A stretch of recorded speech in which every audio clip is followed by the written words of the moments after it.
Starting clothing brand day 1. ഇന്ന് നമ്മുടെ clothing ബ്രാൻഡിന് ഒരു നെയിം കണ്ടുപിടിക്കണം.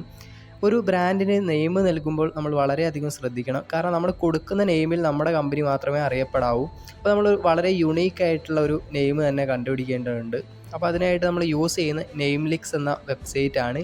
നിങ്ങൾക്ക് വേണമെങ്കിൽ ChatGPT ഉപയോഗിച്ചും നെയിംസ് കണ്ടെത്താവുന്നതാണ്. ഞാൻ ഇവിടെ യൂസ് ചെയ്യുന്ന നെയിംലിക്സ് ആണ്. നിങ്ങൾക്ക് ഇതിൻ്റെ അകത്ത് നിങ്ങളുടെ ബ്രാൻഡിൻ്റെ ആ ഒരു കീവേഡ്സ് ടൈപ്പ് ചെയ്തതിന് ശേഷം നിങ്ങൾക്ക് സെർച്ച് ചെയ്യുകയാണെന്നുണ്ടെങ്കിൽ നിങ്ങൾക്ക് റാൻഡായിട്ട് കുറച്ച് നെയിംസ് വരും. അതും അൺലിമിറ്റഡ് നെയിംസ് വരുന്നുണ്ട്. നിങ്ങൾക്ക് റാൻഡായിട്ട് വീണ്ടും റീഫ്രഷ് ചെയ്തുകൊണ്ട് നിങ്ങൾക്ക് നെയിമുകൾ ലിസ്റ്റ് ചെയ്യാവുന്നതാണ്. നിങ്ങൾക്ക് അതിൽ ഇഷ്ടപ്പെട്ട നെയിംസ് സെലക്ട് ചെയ്തുകൊണ്ട് ലിസ്റ്റ് ചെയ്യാവുന്നതാണ്.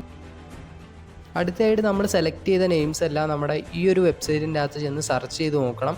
അപ്പോൾ ഈ ഒരു വെബ്സൈറ്റിൻ്റെ ഒക്കെ ലിങ്കിനായിട്ട് നിങ്ങൾ കമൻറ്റിൽ ലിങ്ക് എന്ന് കമൻറ്റ് ചെയ്യുകയാണെങ്കിൽ നിങ്ങൾക്ക് ഓട്ടോമാറ്റിക്കായിട്ട് നിങ്ങളുടെ ഇൻബോക്സിൽ സെൻഡ് ചെയ്ത് തരുന്നതായിരിക്കും. അപ്പോൾ അതിനായിട്ട് നിങ്ങൾക്ക് കമൻറ്റ് ചെയ്യാവുന്നതായിരിക്കും. അപ്പോൾ ഇതിൻ്റെ അകത്ത് നിങ്ങളുടെ ബ്രാൻഡ് നെയിം സെർച്ച് ചെയ്യുകയാണെന്നുണ്ടെങ്കിൽ നിങ്ങൾക്ക് അത് അവൈലബിൾ ആണോ എന്ന് അറിയാനായിട്ട് പറ്റുന്നതായിരിക്കും. അപ്പോൾ നമ്മളിവിടെ നമ്മുടെ ആ ഒരു ബ്രാൻഡ് നെയിം സെർച്ച് ചെയ്തപ്പോൾ തന്നെ അവിടെ അവൈലബിൾ ആയിട്ട് കിട്ടിയിട്ടുണ്ട്. ഇനി അടുത്തായിട്ട് നമ്മൾ ഡൊമൈന് സെർച്ച് ചെയ്യുന്നുണ്ട്. ഡൊമൈനായിട്ട് നമ്മൾ നോക്കുമ്പോൾ ഡൊമൈനും നമുക്ക് ഇവിടെ ഉണ്ട്. മുമ്പ് മറ്റ് കമ്പനീസ് ഒന്നും യൂസ് ചെയ്യാത്ത ആ ഒരു പേരാണ് നമ്മൾ ഇവിടെ സെലക്ട് ചെയ്തിട്ടുള്ളത്. അപ്പോൾ നിങ്ങൾ തീർച്ചയായിട്ടും ഡൊമൈനും അതുപോലെ തന്നെ ട്രേഡ് മാർക്ക് മുമ്പ് ഏതെങ്കിലും കമ്പനീസ് നിങ്ങളുടെ ആ ഒരു യൂണീക്ക് ആയിട്ടുള്ള നെയിമിൽ രജിസ്റ്റർ ചെയ്തിട്ടുണ്ടോ നിങ്ങൾ കൺഫേം ആയിട്ട് ചെക്ക് ചെയ്യണം. അപ്പോൾ എന്തെങ്കിലും ഡൗട്ട് ഉള്ളവരാണെങ്കിൽ DM ചെയ്യുകയാണെങ്കിൽ നമ്മൾ പറഞ്ഞു തരുന്നതായിരിക്കും. കാരണം ഒരു ചെറിയൊരു റീലിൻ്റെ അകത്ത് നമ്മൾ എല്ലാ കാര്യങ്ങളും ഉൾക്കൊള്ളിക്കാൻ പറ്റിയെന്ന് വരില്ല. തീർച്ചയായിട്ടും DM ചെയ്യുകയാണെങ്കിൽ പറഞ്ഞു തരുന്നതായിരിക്കും.